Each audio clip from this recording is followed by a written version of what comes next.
வணக்கம், நான் Lakshmi. Welcome to post market report. இங்கே 12ஆம் தேதி டிசம்பர் நிஃப்டியோட high price, low price, closing price இதை வச்சு pivot point, 3 resistant level, 3 support level கண்டுபிடிச்சிருந்தோம். இந்த லெவல்ஸ் நமக்கு ட்ரேடிங்கில் எந்த அளவுக்கு ஹெல்ப் பண்ணியிருக்குன்னு பார்க்கலாம். இங்கே நம்ம பார்த்துட்டு இருக்கிறது 5 நிமிஷ சார்ட்டு. நிஃப்டி ஓப்பனிங் பார்த்தீங்கன்னா 24,498 நமக்கு ஓப்பன் ஆனது. அதாவது பைவட் பாயிண்ட்டுக்கு கீழே நமக்கு ஓப்பன் ஆச்சு.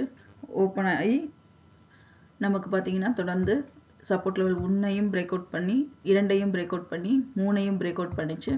அதனால நம்ம அடுத்த 15 நிமிஷ கேண்டில் வச்சு S3, S4, S5, S6 கண்டுபிடிச்சிருக்கோம் அடுத்த கட்ட மூவ்மெண்ட்டுக்காக. அதில் பார்த்தீங்க அப்படின்னா நமக்கு S4 நமக்கு இந்த இடத்துல ரீச் ஆகிருக்கு. S4 ரீச் ஆகி அங்கே நமக்கு பிரேக் அவுட் ஆகி S5 வரைக்கும் நிஃப்டி கரெக்டாக பார்த்தீங்கன்னா S4ல் நமக்கு பவுன்ஸ் பேக் ஆகிருக்கு. பவுன்ஸ் பேக் ஆகி திரும்ப நல்ல ஒரு ஏற்றம். அதாவது இங்கே பார்த்தீங்கன்னா நமக்கு கிட்டத்தட்ட 108 பாயிண்ட்டுகள் வந்து நமக்கு இறக்கம் இருந்தது. இதே இது பார்த்தீங்கன்னா இந்த லோ லெவலிருந்து நேத்திக்குரிய ஹை லெவலான 24,792க்கு கிட்டத்தட்ட 612 பாயிண்ட்டுகள் வந்து பார்த்தீங்கன்னா நமக்கு நிஃப்டி நேற்று ரேலி இருந்தது. இங்கேருந்து பார்த்தீங்கன்னா நமக்கு 3 லெவலையும் சப்போர்ட் லெவலையும் பிரேக் அவுட் பண்ணிச்சு. பைவட் பாயிண்ட்டையும் பிரேக் அவுட் பண்ணி 2 ரெசிஸ்டன்ட் லெவலையும் நமக்கு பிரேக் அவுட் பண்ணி 3வது ரெசிஸ்டன்ட் லெவலில் நமக்கு நிஃப்டி க்ளோஸ் ஆகிருக்கு.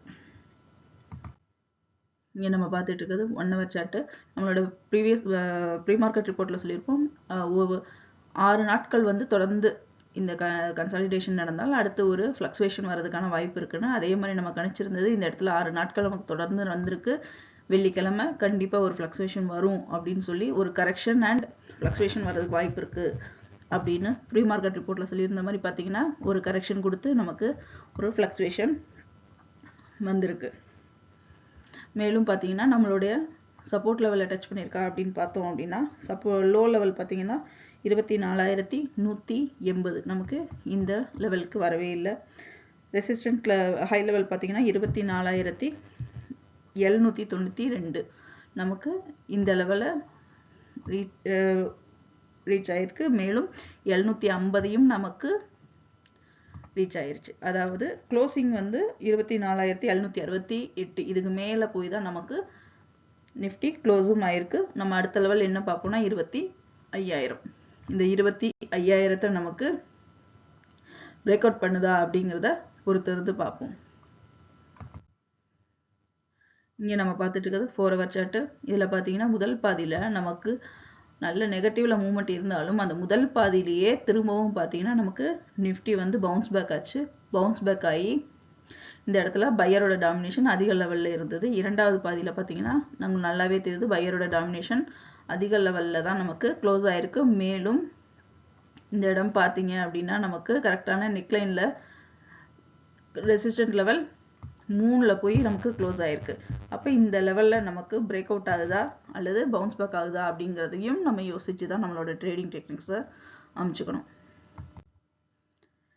இங்கே பேங்க் நிஃப்டியோட high price, low price, closing price இதை வச்சு pivot point, 3 resistant level, 3 support level கண்டுபிடிச்சிருக்கோம். இந்த லெவல்ஸ் நமக்கு ட்ரேடிங்கில் எந்த அளவுக்கு ஹெல்ப் பண்ணியிருக்குன்னு பார்க்கலாம். இங்கே நம்ம பார்த்தோம்னா 5 நிமிஷ சார்ட்டில் பேங்க் நிஃப்டியோட ஓப்பனிங் 53,109 நமக்கு ஓப்பன் ஆச்சு. அதாவது கரெக்டாக நம்மளுக்கு சப்போர்ட் லெவல் 1ல் தான் நமக்கு ஆரம்பிச்சது. பார்த்தீங்கன்னா நமக்கு அதாவது சைட்வேஸ்லேயே மூவ் ஆனதுனால நம்மளோட சப்போர்ட் அண்ட் ரெசிஸ்டன்ட் லெவல் ரொம்ப பக்கத்தில் இருந்தது.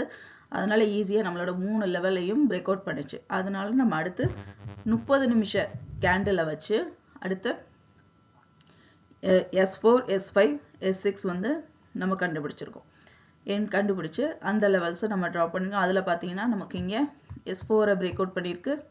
அடுத்து இந்த இடத்துல S5 பிரேக் அவுட் பண்ணியிருக்கு. ஆனால் S6 நோக்கி போகாமல் இதே இடத்துல நமக்கு பவுன்ஸ் பேக் ஆகி பார்த்தீங்கன்னா எல்லா சப்போர்ட் லெவல்ஸையும் நமக்கு பிரேக் அவுட் பண்ணி, பைவட் பாயிண்ட்டையும் பிரேக் அவுட் பண்ணி, R1ஐயும் பிரேக் அவுட் பண்ணி, R2 லெவலான 53,000 644, அதாவது 654 நமக்கு ஹை லெவல்லையும் டச் பண்ணி அதே லெவலில் நமக்கு 583 க்ளோஸ் ஆனது. இங்கே நம்ம பார்த்துட்டு இருக்கிறது 1 hour சார்ட்டு. இங்கே பார்த்தீங்கன்னா கரெக்டாக நம்மளோட அந்த பாயிண்ட்லேயே வந்து திரும்பவும் பார்த்தீங்க அப்படின்னா இங்கே க்ளோஸ் ஆயிருக்கு. இப்போ இந்த இடத்துல நமக்கு அடுத்த மூமெண்ட் இங்கே பிரேக் அவுட் ஆச்சுன்னா தான் நம்மளால் அடுத்த மூமெண்ட் மேலேயா கீழேயா இல்லை திரும்பவும் நமக்கு ஹெட் அண்ட் ஷோல்டர்ஸ் ஃபார்ம் ஆக போதா அப்படிங்கிறத நம்மளால் உறுதி சொல்ல முடியும். மேலும் நேற்றுக்குரிய ஹை லெவல் பார்த்தோம் அப்படின்னா 53,654 நமக்கு கிட்டத்தட்ட இந்த ரேஞ்சுக்குள்ளே வந்துருச்சு. நம்ம வந்து 800ங்கிறத கரெக்டான லெவலில் எடுக்க மாட்டோம். ±50 அல்லது 100 பாயிண்ட்ஸ் எடுப்போம். அதுபடி பார்த்தீங்கன்னா நமக்கு இந்த ரேஞ்சுக்குள்ளே வந்திருக்கு. ஆனால் க்ளோசிங் பாயிண்ட் பார்த்தீங்கன்னா 583.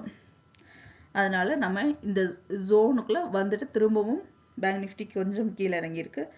லோ லெவல் பார்த்தீங்கன்னா 52,264. நமக்கு லோ லெவல் பார்த்தீங்கன்னா 52,900 பிரேக் அவுட் பண்ணி 52,600 பிரேக் அவுட் பண்ணியிருக்கு. ஆனால் இந்த லெவலுக்கு நமக்கு போகலை. இதுக்கு அடுத்து நமக்கு லோ லெவல் 52,262 நமக்கு என்ன ஆயிடுச்சு அப்படின்னு பார்த்தோம்னா இந்த இடத்துல பவுன்ஸ் பேக் ஆகி திரும்ப நம்மளுடைய இந்த சப்போர்ட் ஜோனுக்கு ரெசிஸ்டன்ஸ் ஜோனுக்கு நமக்கு ரீச் ஆகிருக்கு. கிட்டத்தட்ட பார்த்தீங்க அப்படின்னா இந்த இடத்துல நமக்கு ஒரு கரெக்ஷன் கொடுத்தது இல்லையா, இந்த இடம் நமக்கு 545 பாயிண்ட்டுகள் வந்து நெகட்டிவ்ல பேங்க் நிஃப்டி மூவ் ஆனது. இதே இது இந்த லோ லெவல்ல இருந்து பார்த்தீங்க அப்படின்னா 1390 பாயிண்ட்டுகள் நமக்கு பேங்க் நிஃப்டி மூவ்மெண்ட் இருக்கு. அதாவது இது வந்து நம்ம ஏற்கனவே ப்ரீ மார்க்கெட் ரிப்போர்ட்ல ஒரு ஃப்ளக்சுவேஷன் நமக்கு வரும். நம்ம 6 நாள் நம்ம சைட்வேஸ்ல மூவ் ஆயிருக்கு, கண்டிப்பாக ஒரு ஃப்ளக்சுவேஷன் வரும் அப்படிங்கிறத பார்த்தோம். அதே மாதிரி பார்த்தீங்கன்னா நமக்கு வெள்ளிக்கிழமை ஒரு ஃப்ளக்சுவேஷனும் வந்திருக்கு. இங்கே நம்ம பார்த்துட்டு இருக்கிறது 4 hour சார்ட்டு.